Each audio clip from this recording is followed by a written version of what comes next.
Did Galileo contribute more than a defense of Copernicus to science and philosophy?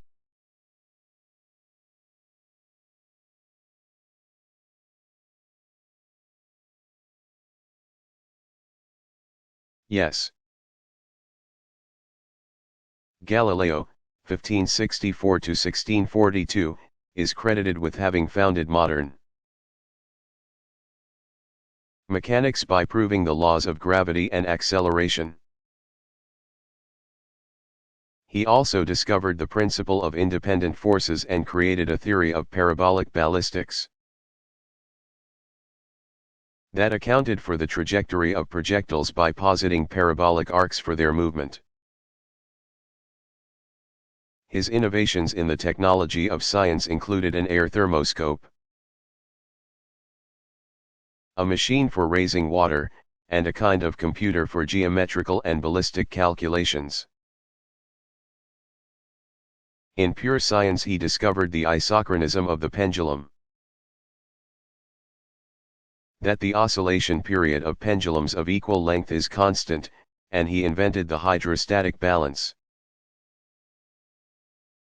an accurate device for weighing things in water and in air. With the use of telescopes, he discovered the moons of Jupiter, the existence of mountains on our moon, and sunspots. He also described the Milky Way in greater detail. His claim that there were blemishes or what we would call sunspots on celestial bodies was in itself heretical to some church authorities. Philosophically, Galileo insisted on completely naturalistic causes for the observable world. But he did not object to postulating remote or unobserved causes, according to a retroductive inference. His method of analysis involved taking effects apart and then theoretically putting them together in a new way to fit postulated causes.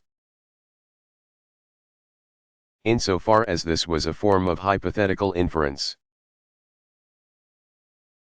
it is surprising that Galileo was unwilling to appease the Church by calling the Copernican system merely hypothetical. Galileo further angered church officials, while supporting scientific researchers, with his claim that biblical accounts should not be taken literally by educated people.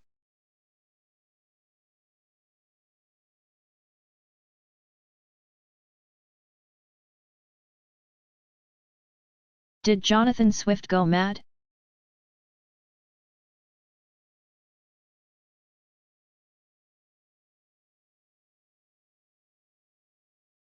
Some thought he did, based on the scatological and prurient interests that his later writings expressed. For instance, in his 1732 poem The Lady's Dressing Room, after morbidly describing a long list of disgusting physical effluvia from a woman's process of cleaning, grooming, dressing, and applying makeup, he wrote at the end, "Disgusted Strephon stole away / repeating in his amorous fits. /o. Celia, Celia, Celia shits." At the same time, Swift also wrote another strange poem, A Beautiful Young Nymph Going to Bed, which is about a woman who repulsively removes all the parts of herself, including prostheses, that made her seem attractive. Swift apparently had an obsession about the falseness of women. Although he was a priest in the Anglican Church, he had a 17-year love affair with Esther Van Humrij, a former tutti, whom he rejected for the younger Esther Johnson, known in his writings as Stella. Esther Van Humrij, or Vanessa to Swift, was the friend who left money to George Berkeley, 1685 to 1783. She died soon after Swift finally rejected her. Esther Johnson also died young. In 1742, Swift was pronounced of unsound mind and memory, incapable of looking after himself or his affairs. When Swift died in 1745, he left his estate to found an insane asylum. But he was apparently not insane from psychological causes. Rather, he had labyrinthine vertigo, known as Meniere's disease. A physiological ailment that was not well understood in his day. His final words were, "I am a fool." Swift's Latin epitaph reads in English, "When savage indignation can no longer torture the heart. Proceed, traveler, and, if you can, imitate the strenuous avenger of noble liberty."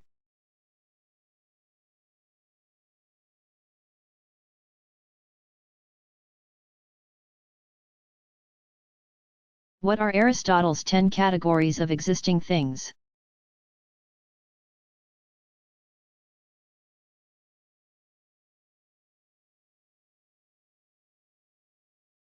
Aristotle posits 10 categories of existing things: substance, quantity, quality, relation, place, time, position, doing, having, and being affected. Each of these terms was defined by Aristotle in pretty much the same way we would define it today. The one exception being substance. For Aristotle there were primary and secondary substances. A primary substance was a whole thing, such as a man or a dog. A secondary substance was a quality of that thing, such as rationality or loyalty. To take the rest in turn, quantity is the number of something, a mathematical amount or measure. Relation is a connection or comparison between things, such as above, below, before, or after. Place refers to where a physical thing is. Time is both the passage of events and a specific time on a clock or a calendar. Position refers to how something is oriented, for example, right side up or upside down. Doing refers to action, such as playing the harp or curing the sick. Having refers to both the possession of a thing other than the possessor, for example, your wallet, or to something that is happening to you. Such as having a good time. Being affected refers to the effect of one thing on another. For example, you're being affected by heat when you put your hand in the flame of a candle. Aristotle's main unit of existence was primary substances.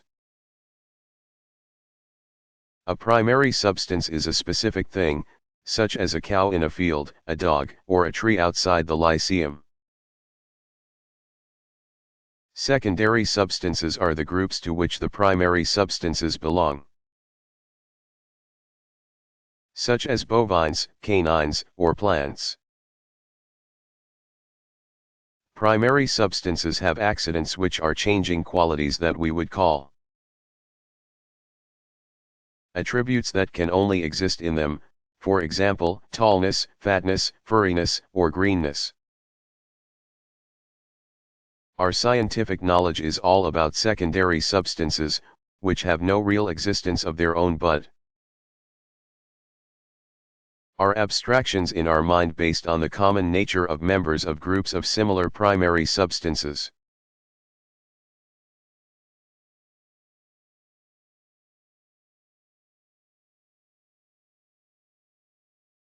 What is the linguistic turn?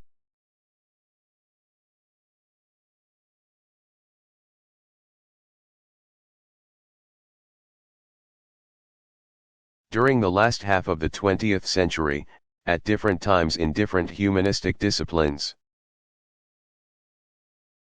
Scholars turned from talking about people and events in the world to talking about language, symbols, and how people and events were represented in popular culture, as well as academic disciplines. Language became the new main subject across disciplines.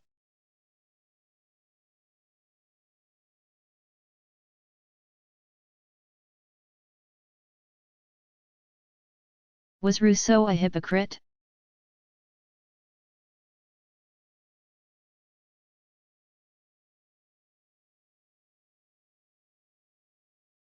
Based on his assumption that children were naturally good and that the purpose of education was to nurture this goodness.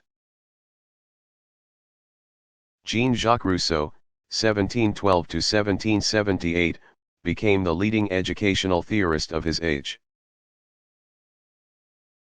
His Émile, or, On Education, is a loving account of the development of a young boy under the guidance of Rousseau. The boy is raised in the countryside, where there are less corrupting influences and his mind is not taxed. Until he is 12. This is a progressive education set up to draw out the nature of the child. Nature wants children to be children before being men. Childhood has its own ways of seeing, thinking, and feeling. Émile then learns a skill, carpentry. And at 16 he is introduced to Sophie, who has been selected as his mate. Sophie has been educated to be governed, whereas Émile is taught the principles of self-government. Rousseau himself is said to have had 5 children by Thérèse Levasseur, and each one was brought to an orphanage at birth. Those individuals who already hated Rousseau, such as Voltaire, 1694–1778, pointed out that most children in orphanages at that time perished. Rousseau's only defense was that he did not think he would have been a good father. When a friend of Rousseau's noted that the course of education described in Émile was not practical, Rousseau wrote back, "You say quite correctly that it is impossible to produce an Émile. But I cannot believe that you take the book that carries this name for a true treatise on education. It is rather a philosophical work on this principle advanced by the author in other writings that man is naturally good." If Rousseau did not take himself seriously as an educational theorist, then his own behavior as a parent would not have meant that he was a hypocrite on that score. The question, however, remains whether this behavior qualifies him as naturally good. So the question of hypocrisy does not go away that easily.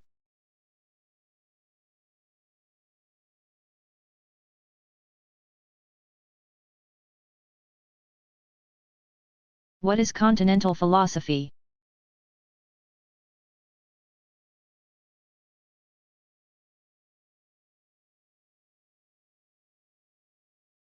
Existentialism, phenomenology, critical theory, and structuralism all represent what is now called continental philosophy. Existentialism is a philosophical perspective on the world, which begins from the standpoint of one individual in ways that apply to all individuals. Phenomenology is a more abstract and systematic development of the processes of individual knowing and understanding. Existentialists have tended to be more literary than phenomenologists.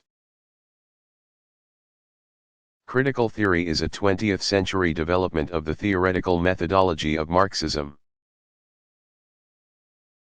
Structuralism is an application of a number of continental traditions to social criticism. resulting in analyses of social structures. One thing they all have in common is that their original foundational ideas came from European thinkers. But more than geography is at stake with this name. Continental philosophy is often contrasted with Anglo-American analytic philosophy, which has dominated in 20th century philosophy departments in American colleges and universities. Since philosophy became a profession in higher education during the 1930s, it should be noted that what is true of American academic philosophy departments has not been true of English, French, and German departments in the United States, which over the 20th century welcomed continental philosophy into their curricula.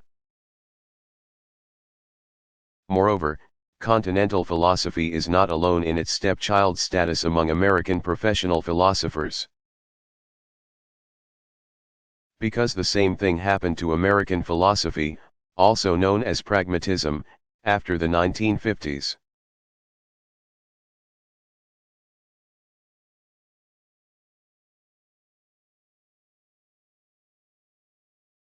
What was Enlightenment philosophy?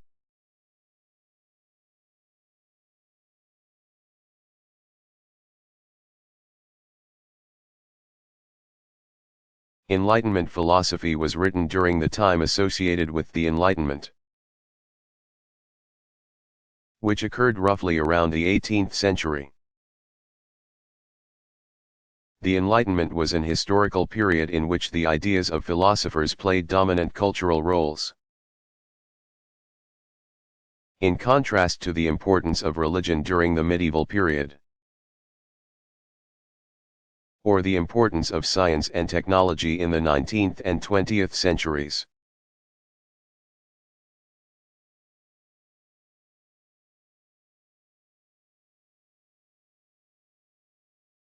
What are some interesting facts about William James' life?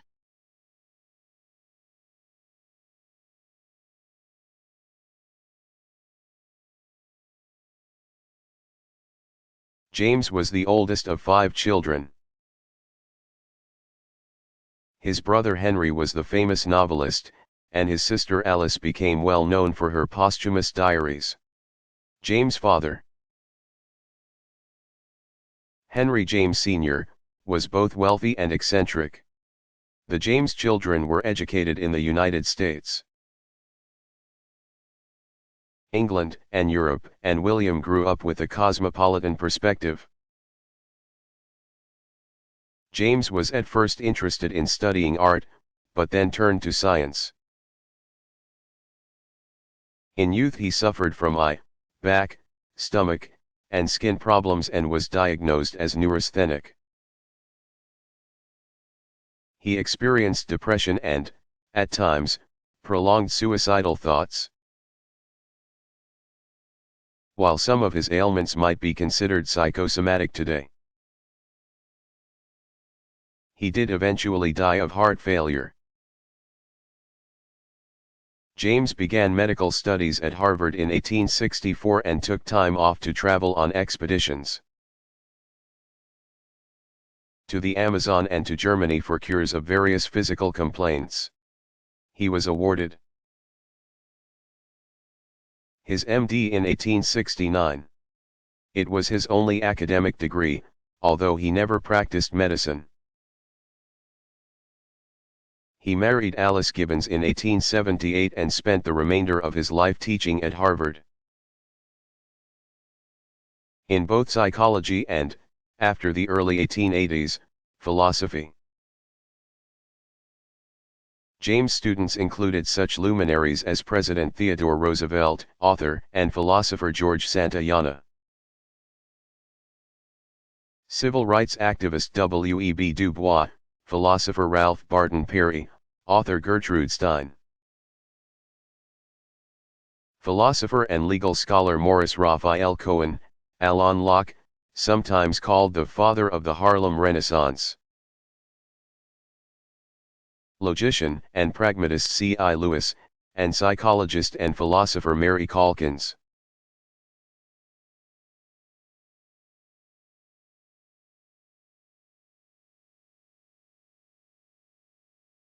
What was Robert Nozick's response to John Rawls?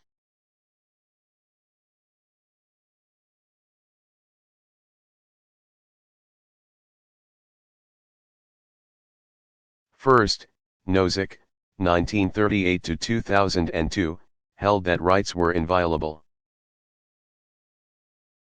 Second, he argued that a minimal state could develop without violating rights, but that a Rawlsian state could not because of the difference principle. Nozick argued that any state based on the principle of helping the disadvantaged required the violation of property rights where property had been acquired through free exchange.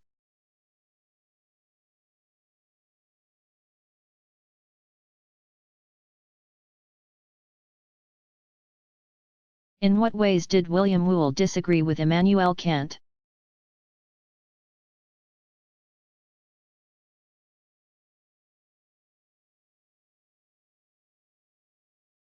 Whewell disagreed with Kant, 1724 to 1804, in not limiting the number of fundamental ideas,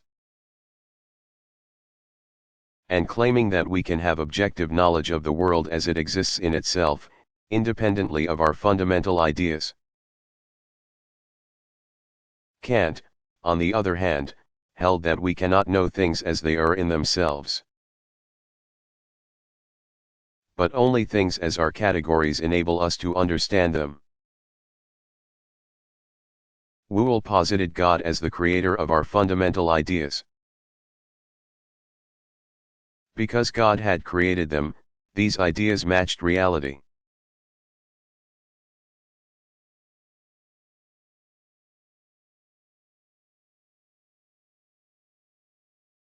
What happened in analytic philosophy of science over the course of the 20th century?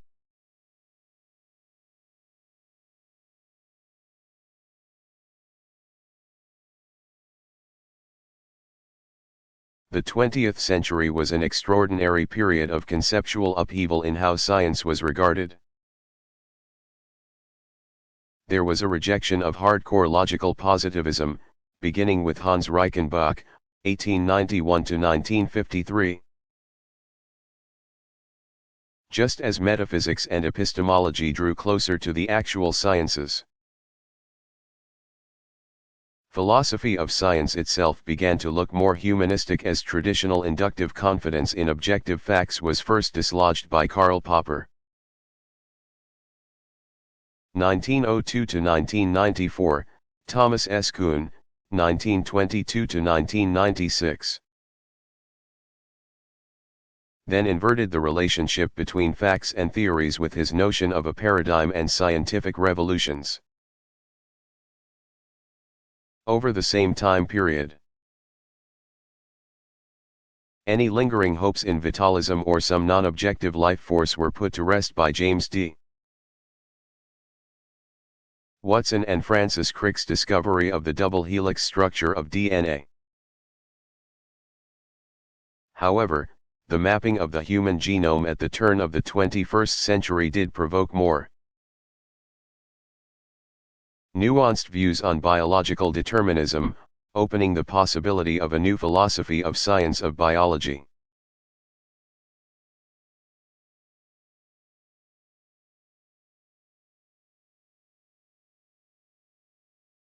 What did Hippias contribute to learning?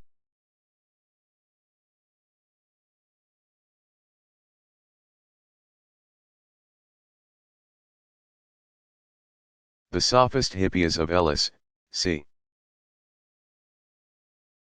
460 BCE, made a lot of money in his travels. He was polymathic, widely knowledgeable, and wrote poems, plays, histories, and speeches, as well as discussions of literature, astronomy, geometry, arithmetic, the arts, ethics, and mnemonics. He made an important mathematical discovery of the curve used to trisect an angle, the quadratrix. He argued against pre-Socratic posits of hidden reality and advocated self-sufficiency as a virtue. In conflicts between nature and convention, he is said to have advocated following nature. This meant that if he felt like doing something, and there was a rule against it, he was in favor of doing that thing and breaking the rule.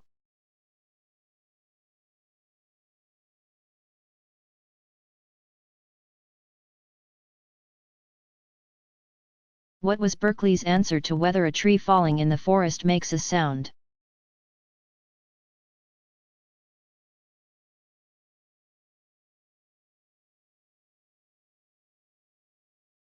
Berkeley said that objects we sense only exist insofar as we have ideas of their sensory qualities. When we do not perceive those qualities, such as the sound of a tree falling in a forest, then they do not exist as our ideas. However, this would not entitle us to conclude that such a tree makes no sound. Our ideas of sensory qualities come to us from God, who has created them. If a tree falls in the forest and God creates the sound of its crashing down, then that idea in God's mind would guarantee the occurrence of the sound, even though human beings could not perceive it. The same reasoning was applied by Berkeley to the continued existence of a room when no people are inside it. It would still exist as a series of ideas in God's mind.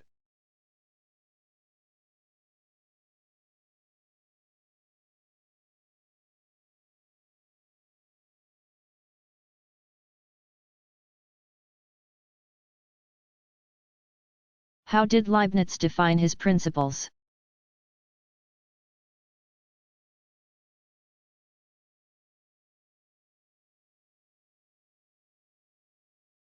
Leibniz based his philosophy on the following principles. The principle of identity. This is the law of necessary truth and non-contradiction. A is A and never not A. The opposite of a necessary truth is a contradiction. The principle of the best. A contingent truth can have an opposite that is not a contradiction. God, who is perfectly wise, good, and powerful, did not have to create the world. But he chose to do so, and because he chose it, it is the best possible world. The principle of sufficient reason. Everything that exists or occurs must have a reason that was sufficient to bring it about. Metaphysically necessary principles. Leibniz had a number of these, which included: everything possible demands to exist and it will exist unless prevented. Activity is essential to substance, and states of things remain unless or until there is a reason for them to change. Principles of order. These consisted of three laws of order: the law of continuity, the law that every action involves a reaction, and the law that cause and effect are equal. Efficient and final causation. Efficient causes are what immediately make things happen, whereas final causes are the ends or goals of higher substances. The entire realm of efficient causation is designed to serve the realm of final causation. Principle of the natural. Everything that God allows to exist and happen, He chooses from what is natural, otherwise He would constantly be performing miracles. What is natural is always in between what is essential or necessary and what is accidental.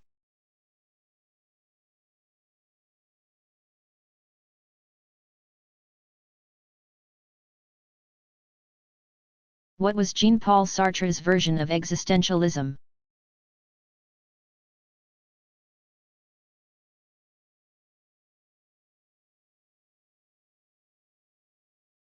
Sartre was an atheist. So he began with the premise that man is alone in the world and there is no higher power. There is no fixed human nature because man is the inventor of the very idea of nature, man makes himself. This ability to make oneself is accompanied by a responsibility for what one makes.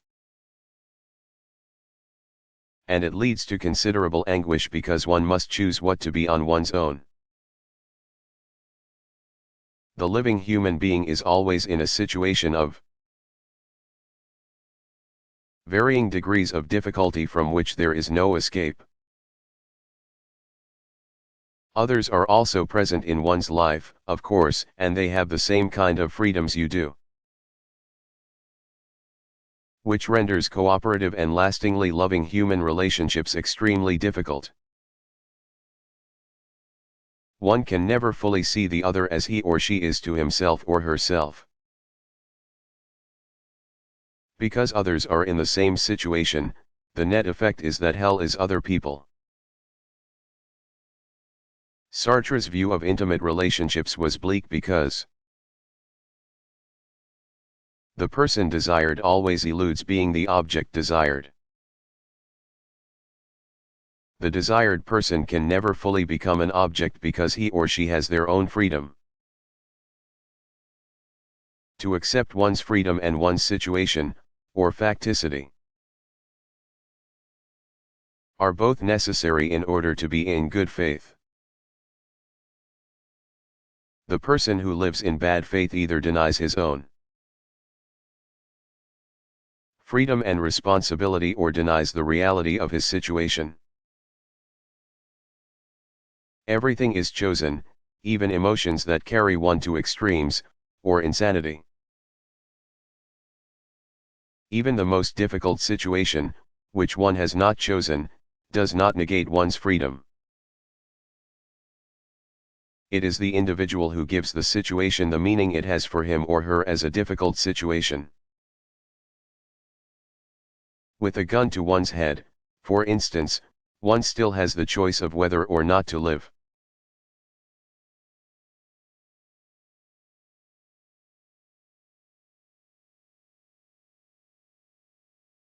What was Martin Heidegger's theory of time?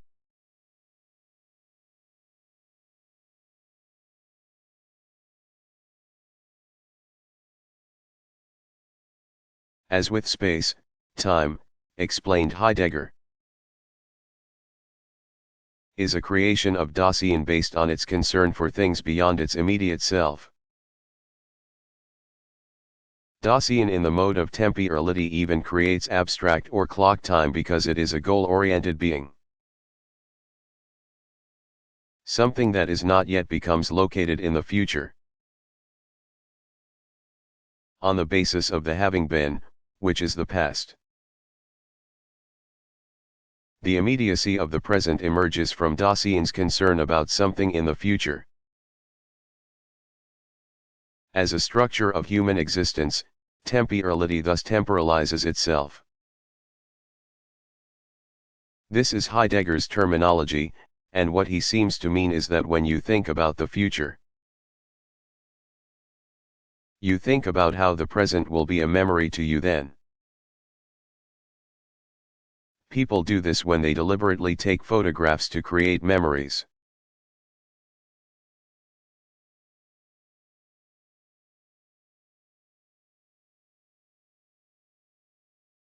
What characterizes 19th century philosophy as a foundation for current philosophical thought?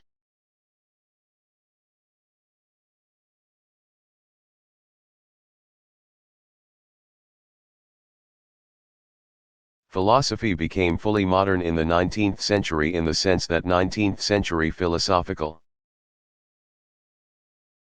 schools of thought and methods of analysis are still practiced by professional philosophers today. Modern philosophy is characterized by empiricism on the one side and a reaction against empiricism on the other. It consists of a series of inquiries that continue to be used as classic foundations for contemporary thinkers, who build upon it still. Its primary founders flourished in the 19th and early 20th centuries.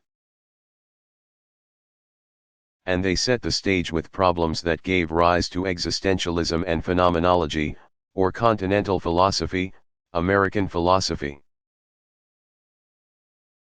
or pragmatism, Anglo-American analytic philosophy, including what is now known as philosophy of science, and the new philosophies of post-structuralism, postmodernism, feminism, and race and post-colonialism. The hallmark of modern philosophy has been a constantly renewed awareness of other fields as philosophically interesting, such as social criticism, political science, physical science, psychology, mathematics, logic, and literature, and new understandings of the human subject as both a generator and subject matter of philosophical thought.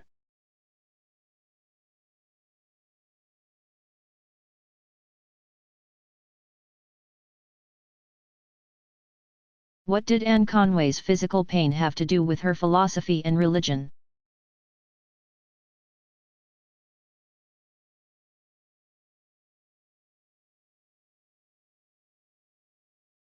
Anne was born December 14, 1630, a week after her father.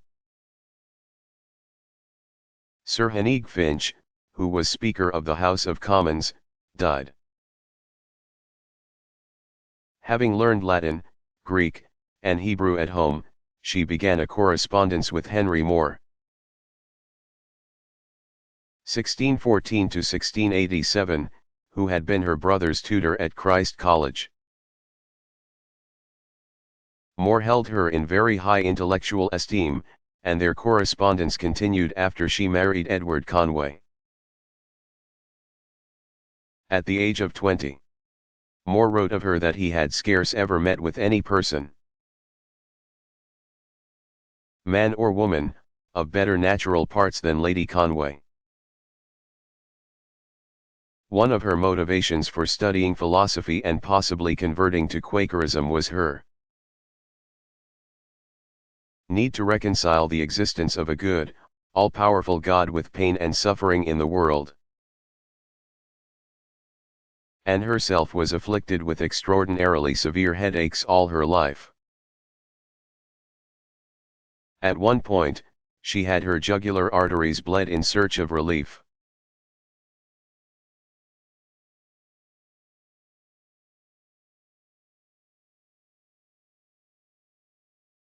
How did Copernicus change the Ptolemaic system?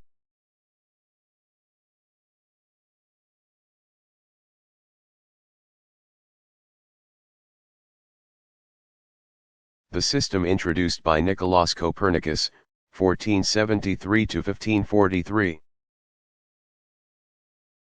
was that Earth and all of the planets revolved around the Sun in concentric circles.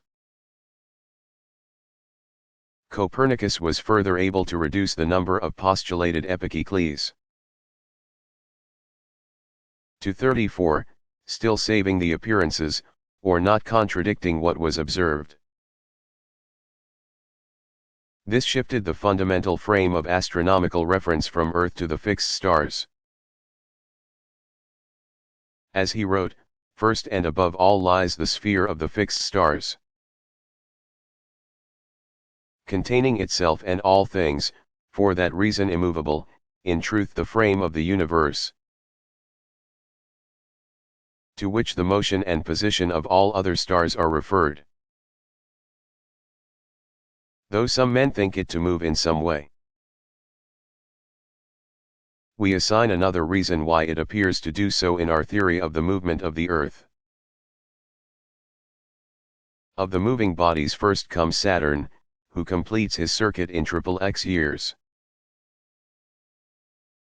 After him, Jupiter, moving in a 12-year revolution. Then Mars, who revolves biennially. Fourth in order, an annual cycle takes place, in which we have said is continued the Earth, with the lunar orbit as an epicycle. In the fifth place, Venus is carried round in 9 months. Then Mercury holds the sixth place, circulating in the space of 80 days. Copernicus' conclusions were based mainly on mathematics. Drawing on the perennial value of simplicity and the doctrine that nature always behaves in the most commodious, simple, way. To the objection that objects would fly off a moving earth, he responded that a moving sky, because it was larger, would move even faster and do more damage.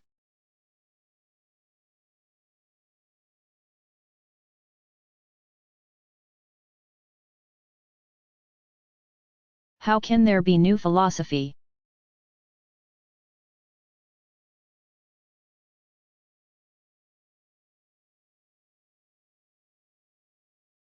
Western philosophy began during the 7th century B.C., so it's a good question how there can be anything new in the field. Toward the end of the 20th century, philosophy began a revitalization by adding fields and reconfiguring old problems. Some of the subjects added had originated in philosophy, developed as other disciplines, and then returned to philosophy so that philosophers could sort out the real intellectual issues. Feminism, environmentalism, and to some extent studies of race all fall under this category, as does cognitive science and new philosophies of psychology and biology.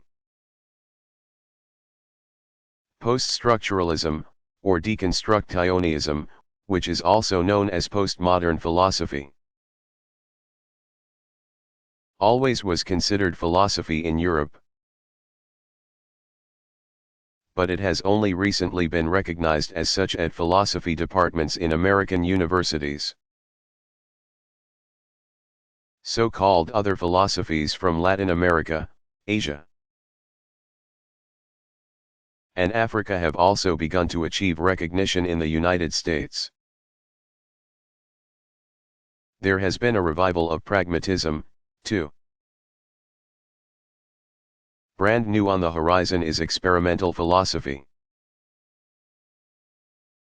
There is, in addition, a new philosophy of biology, philosophy of film and television,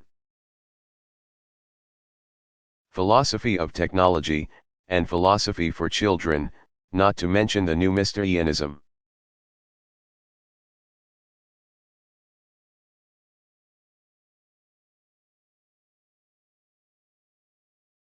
What is the Socratic method?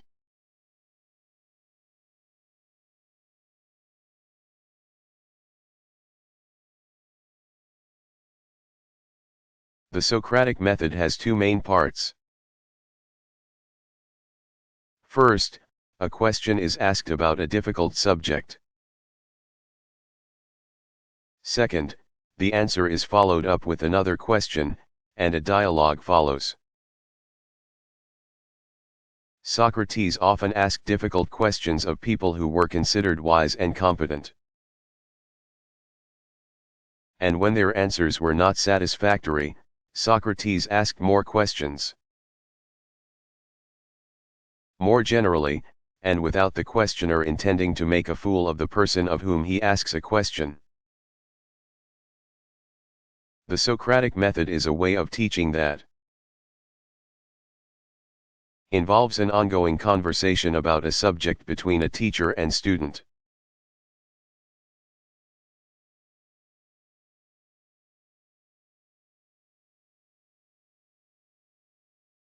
What was Martin Heidegger's question concerning technology?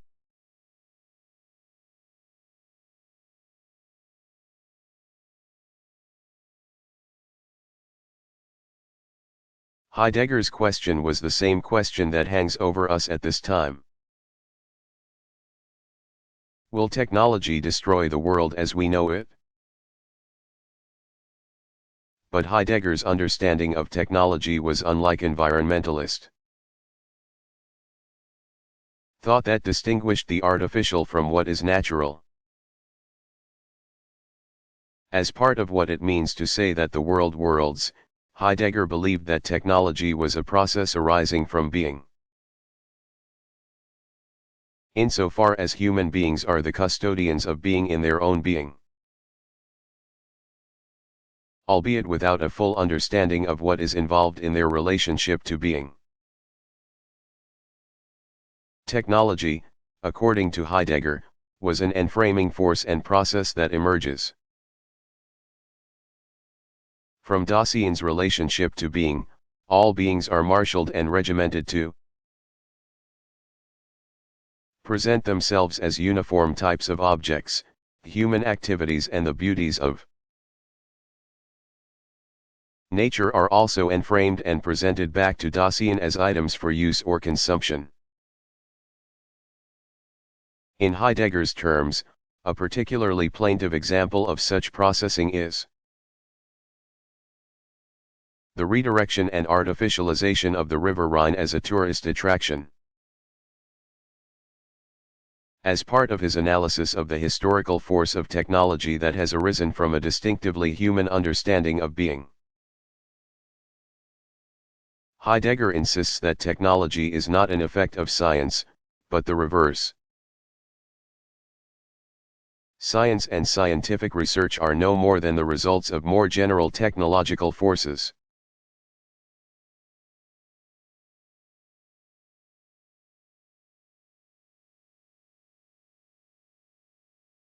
Who has claimed that animals have rights?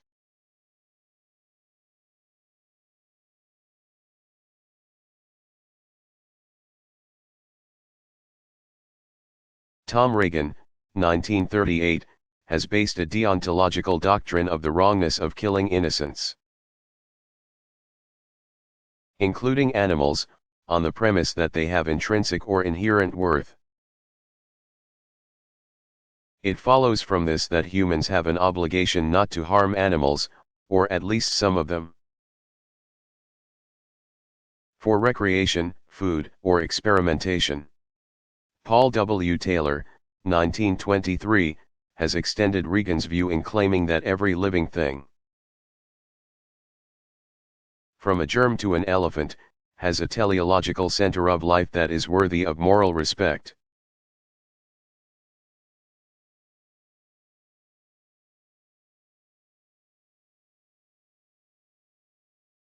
What did Proclus contribute to Neoplatonism?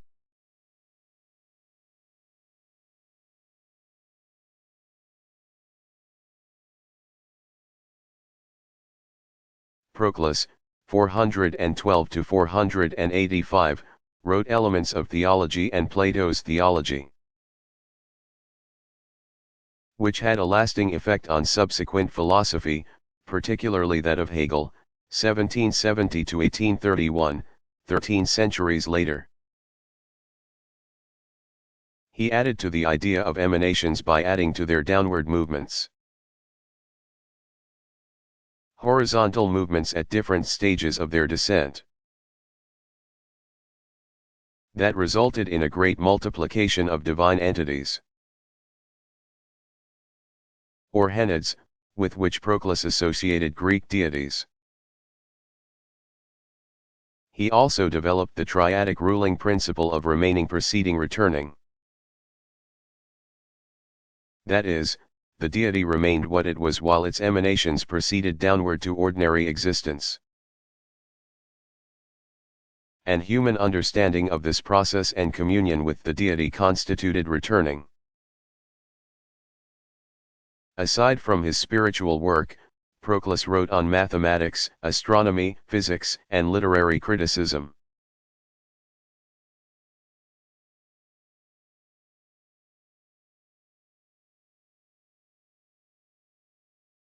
What was Friedrich Hegel's system?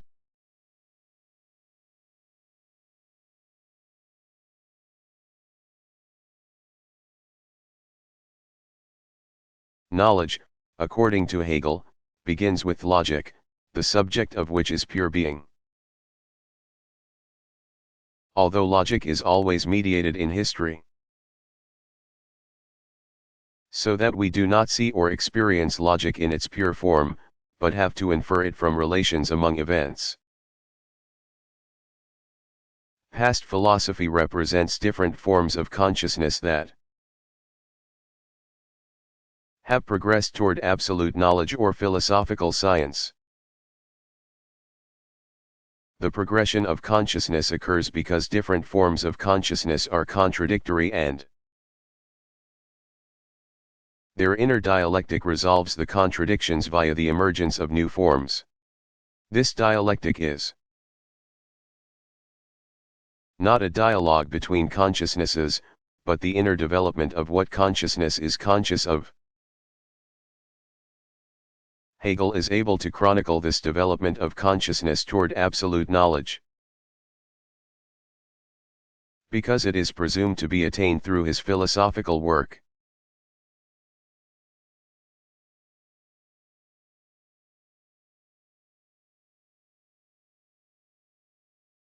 What is GRU?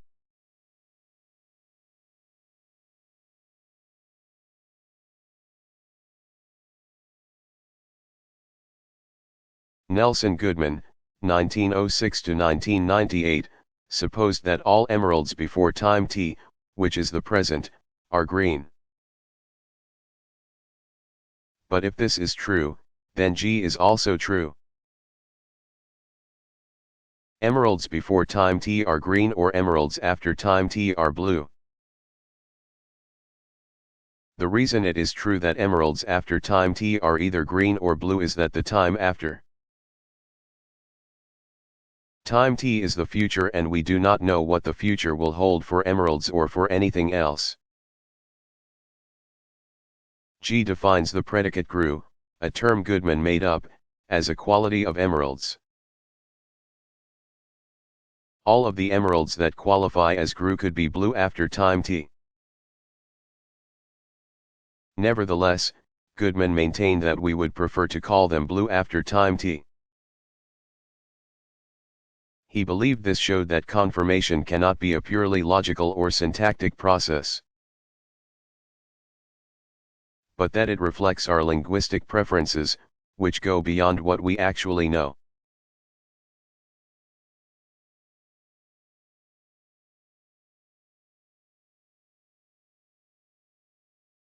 Did Vico interact with other Enlightenment thinkers over his lifetime?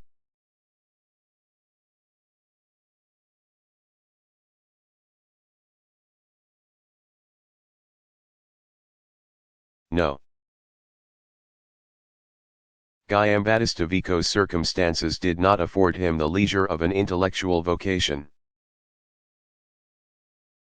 Outside of Italy, only the German intellectuals, such as Johann Georg Hamann and Johann Gottfried von Herder, knew of his work. Italy was not united during his lifetime. Naples endured constant upheavals as Spain, Austria, and France took it over. Additional political stress resulted from the strength of the Jesuits within the city. Vico's father was a bookseller in Naples. After fracturing his skull as a child, Vico could not attend school for 3 years, so he read on his own. When he did enroll in university, he proved to be an undisciplined student. He concentrated on logic and medieval scholasticism before settling on law. But, after assisting his own father in a lawsuit in his teens, he never practiced law again. For 10 years after 1685, Vico worked as a tutor, reading on his own in philosophy, history, ethics, jurisprudence, and poetry. He did not like mathematics, nor was he particularly interested in science. by the time Vico became professor of rhetoric at the University of Naples in 1695. It was a Cartesian center dedicated to the study of René Descartes' philosophy. And Vico was opposed to many aspects of Cartesianism, especially his rationalism. From 1699 to 1708, Vico delivered the beginning lecture for the university every year. Of the essays that developed from those lectures, on the study methods of our time, 1709 was well received for its advocacy of liberal education. This was quickly followed by his 1709 lecture, on the most ancient knowledge of the Italians. In 1722 his 3-volume Universal Law was complete, and in 1725 both his autobiography and the New Science, which was to be revised in 1730 and 1744, were released. Vico failed to be promoted to chair of civil law and had to write poems and vanity pieces for hire to make a living. He grew bitter and his lifelong melancholy worsened. His death in 1744 followed an agonizing illness.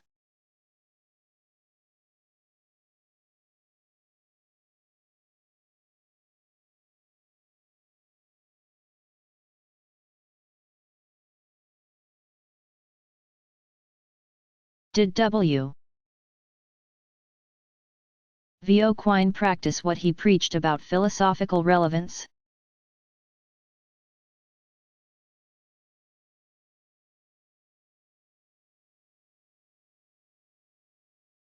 No, and many have been grateful for this. As a philosopher, Quine has been criticized for his ivory tower view of the field and his claim that philosophers are not particularly qualified for helping to get society on an even keel. However, in real life, Quine was very involved in resisting Nazism. After he visited Germany as a Harvard Fellow in the 1930s and met the logical positivists of the Vienna Circle, he reacted against the Nazis' incursions into philosophy, one of which was an avowedly racist mathematical journal, Deutsche Mathematik, by volunteering for the U.S. Navy. After he returned to teaching at Harvard, he organized symposia and talks for members of the Vienna Circle from 1938 to 1941, particularly for Rudolf Carnap. 1891 to 1970, although Carnap was later hired by the University of Chicago. Quine also helped Alfred Tarski, 1902 to 1983, gain employment at City College in New York.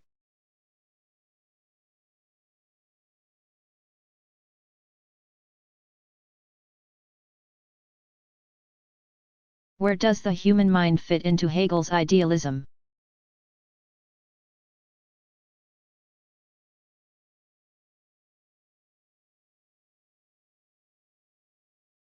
Human Geist, or mind, or spirit, is made up of the same categories that form reality, according to Friedrich Hegel. These categories, as ideas, develop in the individual life and in humanity as a whole over time. There are 3 stages of spirit, with the second higher than the first, and the third higher than the second. The first stage is subjective spirit, which is individual psychology. The second stage of Geist is objective spirit, or the traditions, rules, and institutions of society. The third stage of Geist is absolute spirit, evident in the arts, religion, and philosophy. As spirit understands itself, it becomes free and aware of itself, or self-conscious. Spirit preserves, destroys, and raises up what is not spirit.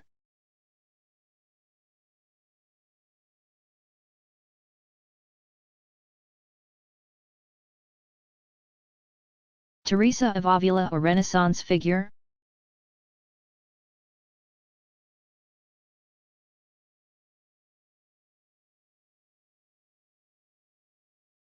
St. Teresa of Avila's, 1515–1582, writings intimately recorded her spiritual development in a way that invited the reader to take the same path for him or herself. Unlike Saint Augustine, whose confessional focus was ultimately on God and the religious community, St. Teresa focused on the individual heart and soul. Teresa's use of sensory imagery and her comparison of advances in mysticism to courtship and love throughout her writings could probably not have been written during the medieval period. Neither could a distinctly female human voice have found such religious expression before the Renaissance.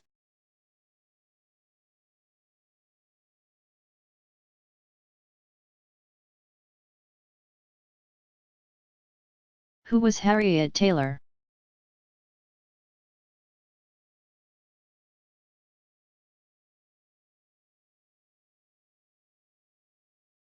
Harriet Taylor, 1807–1858, was John Stuart Mill's wife. He met her when he was 25, while still recovering from his nervous breakdown.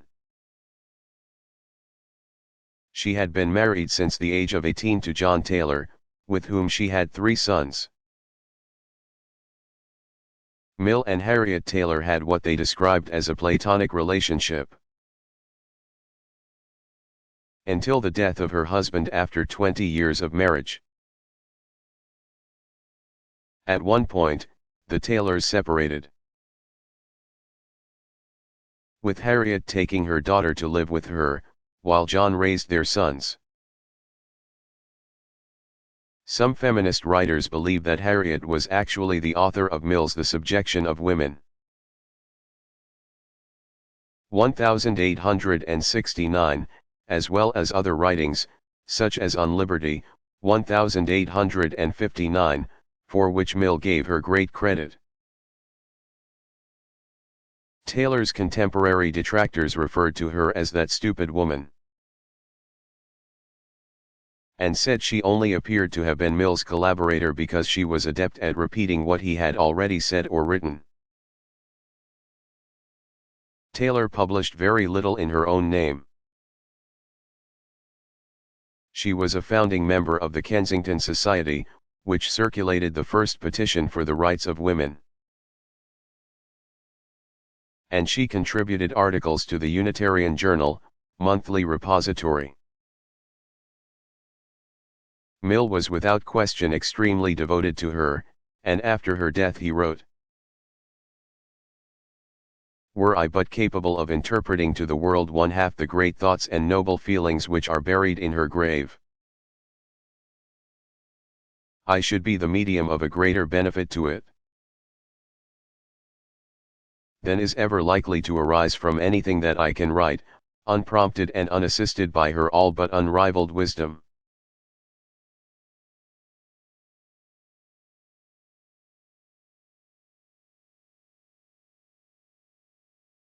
Who was Johannes Scotus Iri Eugenia?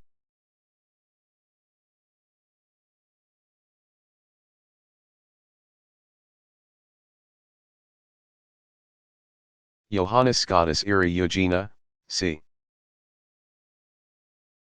810–877, also known as John Scotus Iri Eugenia, was a Christian rationalist. Literally, his name means John the Irishman, the Irishman. King John the Bold called him to his Palatine school to translate the Pseudo-Dionysius. This document was falsely attributed to Saint Dionysius, d. 268, a convert of Saint Paul. Although it was in fact written by an unknown Neoplatonist. Eriugenius' translation was initially a success. Building on its main ideas, he constructed his own system, De Divus Ioni Naturae. His basic premise was that logical reasoning ought to be compatible with Christian philosophy. This meant that the teachings of the Church Fathers could be criticized, if necessary.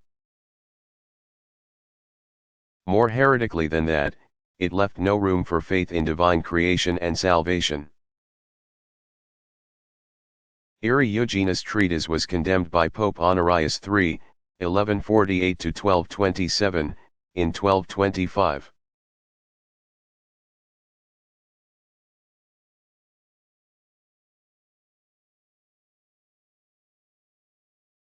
What happened to the founders of the St. Louis Philosophical Society?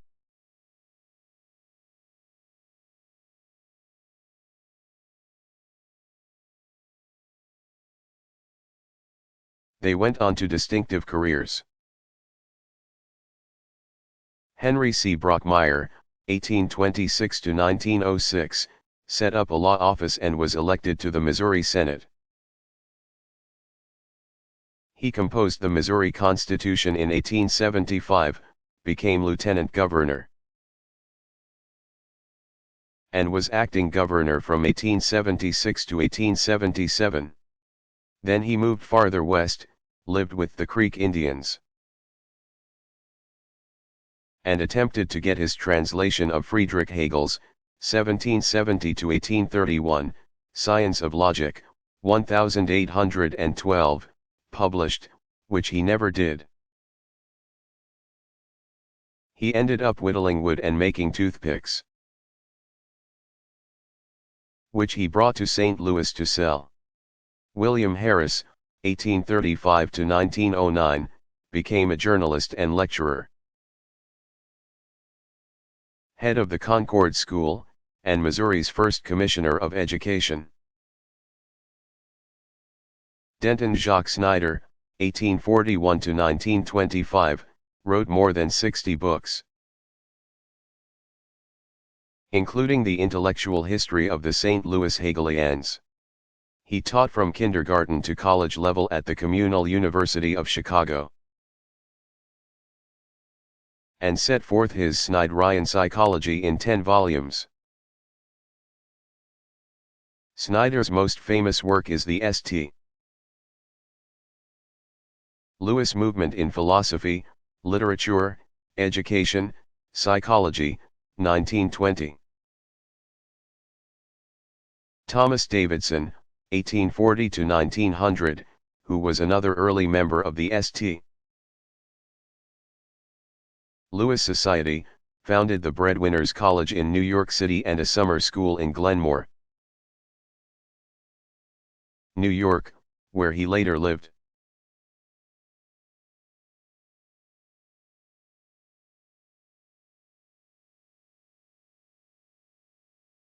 What was disturbing about David Hume's analysis of causation?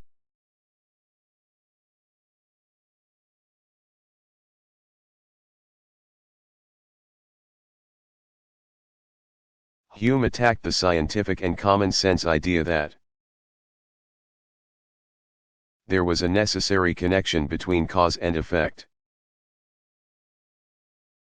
He argued that no matter how closely we observe one billiard ball striking another, there is nothing in the action of the first ball that makes the response of the second inevitable. Only through experience do we learn relationships of cause and effect. To say that an event of type A causes an event of type B is to say no more than that. In the past, events of type A have always been followed by events of type B. This is Hume's constant conjunction theory of causation. The mind relates causes to effects, and vice versa, based on past experience alone, which produces an association of the ideas of causes and effects with each other. For example, the idea of bread is associated with the idea of nourishment.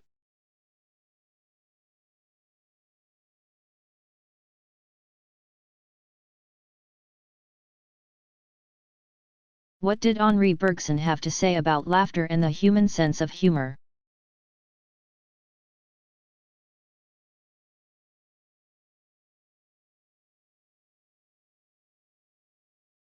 Bergson wrote a 1900 analysis of laughter, which shows he was pretty interested in the concept of humor. He thought that the comical is a part of life that cannot be fully understood by reason alone. Laughter requires a state of indifference, according to Bergson. For laughter has no greater foe than emotion. He went on to say that the comic demands something like a momentary anesthesia of the heart. Its appeal is to intelligence pure and simple. To be comical, something must be rigid, like a facial grimace or a mechanical walk. Our perception of this rigidity is broken up by our laughter. Ordinary language bears Bergson out on this because we talk about being cracked up or broken up when something is funny. Anything that switches our attention from the soul or moral realm to the body can be comical. Said Bergson, for example, a speaker sneezing at a dramatic moment in his presentation. Bergson saw the overall purpose of comedy as a reassertion of life in an age of machines.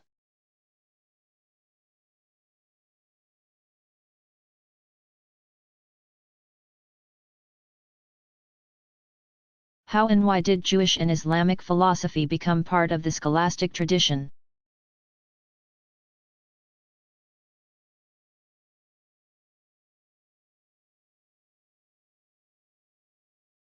Arabs, Berbers, and other Muslims invaded Christian Spain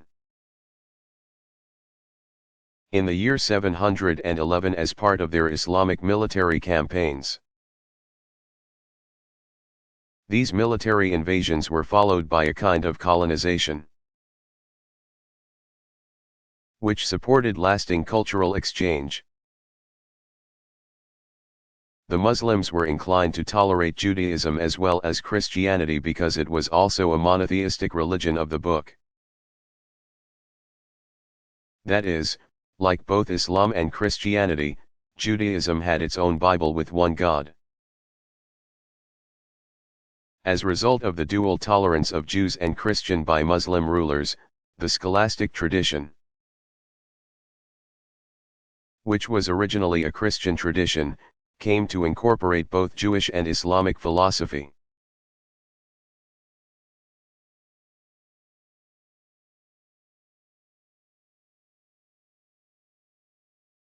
What are some of the current issues in Native American philosophy?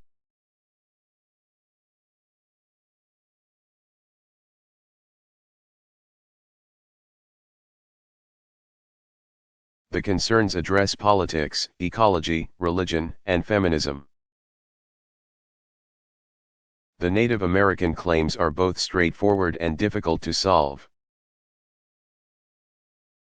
Political activist and former ethnic studies professor at the University of Colorado at Boulder, Ward Churchill, has argued that progressive movements within mainstream American society do not address Native American ideals because those progressive movements are dedicated to getting more of the prizes of technology and capitalism. Traditional Native Americans, by contrast, seek to withdraw from the dominant system and into self-sufficient traditional communities. To some extent, The current political issues of Native Americans concern ecology and environmentalism. On the one hand, Native Americans may refuse to be used as symbols of ecological virtue. Even though ideals of self-sufficiency on tribal lands do rely on sustainable ecological practices. It is a significant irony that some Native American communities have been able to use profits from their casinos to purchase those ancestral lands that the U.S. promised them in unfulfilled treaties. Viola Cordova, 1937–2002, a university professor and the first Native American to earn a doctorate in philosophy. She was also part Hispanic, argued that the history of Western philosophy has an overwhelming Christian bias and influence in ways that are incomprehensible to thinkers in native cultures. Ann Waters, another Native American philosopher, as well as an attorney who teaches at California State University at Bakersfield, has challenged the myth of European discovery of the Americas. Referring to oral traditions claiming that Native Americans have always inhabited the Americas. Native American women writers such as Paula Gunn Allen have traced matriarchal patterns in indigenous political history, which were dislodged by European settlers who refused to negotiate with female leaders. This suggests very different feminist concerns among Native American women compared to Western feminists. Recovering political power instead of attaining it.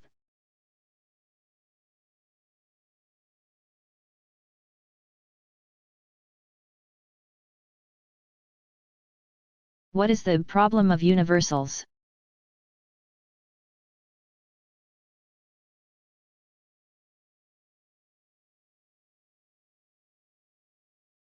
The problem of universals, as addressed by Boethius, 480 c. 525, has to do with what makes a kind of thing distinct from other things. Take, for example, the domestic dog. Dogs have the greatest genetic variety of any living species. Scientists can now identify every one of them as dogs, from Chihuahuas to Great Danes. In principle, that is, they don't actually do this, by their DNA, which has certain predetermined resemblances to earlier lines of canines. However, well before the discovery of genes and DNA, human beings could both identify any particular animal that was a dog as a dog, even though that dog had a unique appearance and personality. What is true of dogs in this sense is true of all natural species. All of their members seem to share something. Plato would have said that a dog's essence is a copy of an ideal form of dog, in which all dogs participate. Aristotle would have said that there is an essence of dogness, which can be known to human beings and which is shared by all dogs, but that the dog essence is in each dog and only abstracted by the mind. Strictly speaking, for Aristotle there does not exist a dog essence apart from Rover, Jake, Lacey, Mirabelle, or any other name that designates a unique animal. The problem of universals is the question of whether Plato or Aristotle was correct. Philosophers have agonized over this question and burnt many candles, oil lamps, and computers in the process. Those who think that the essences in individual things are real have been called realists. Those who think that essences are abstractions or creations of the human mind have been called nominalists.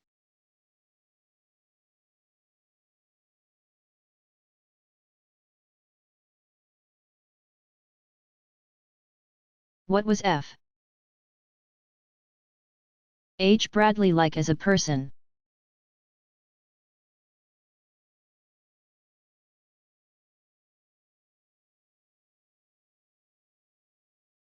Bradley was made a Fellow at Merton College, Oxford, in 1870. This was a lifetime position with no teaching duties, which only marriage could terminate. Bradley never married, and he lived on campus until he died. A kidney inflammation in 1871 left him careful of his health. And although he participated in the governance of the college, he avoided other social occasions.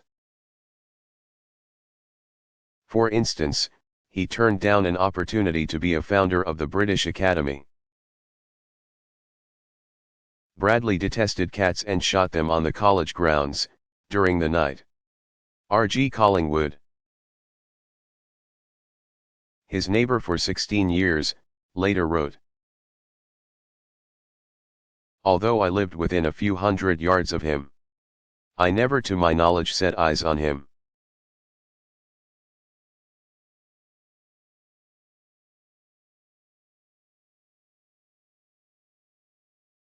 How is environmentalism related to racial and international studies?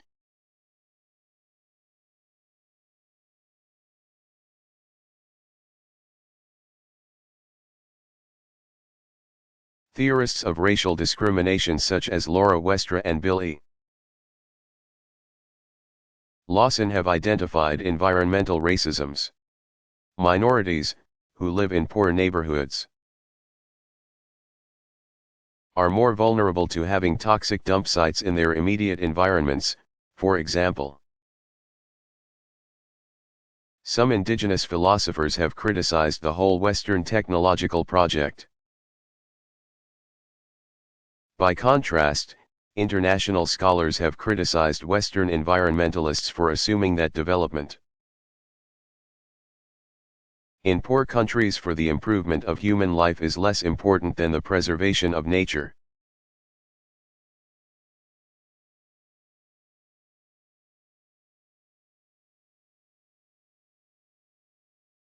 How did race become important in feminist philosophy?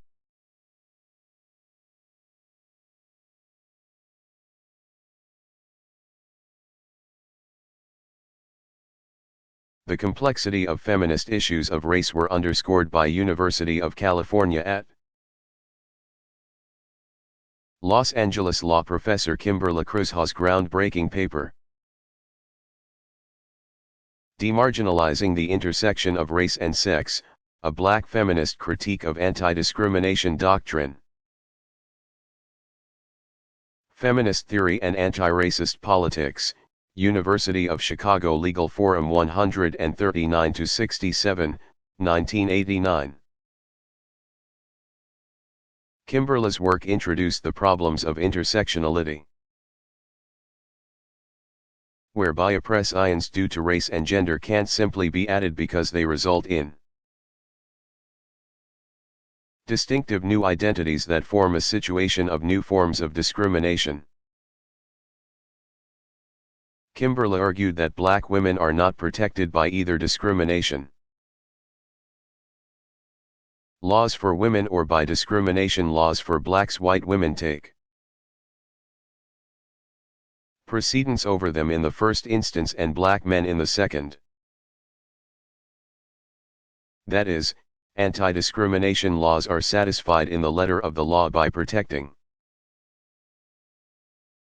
groups of women in which white women dominate, and groups of blacks in which men dominate.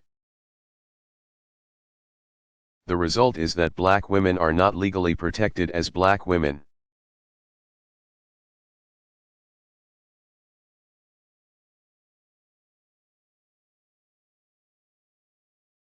Did all 19th century thinkers believe in progress?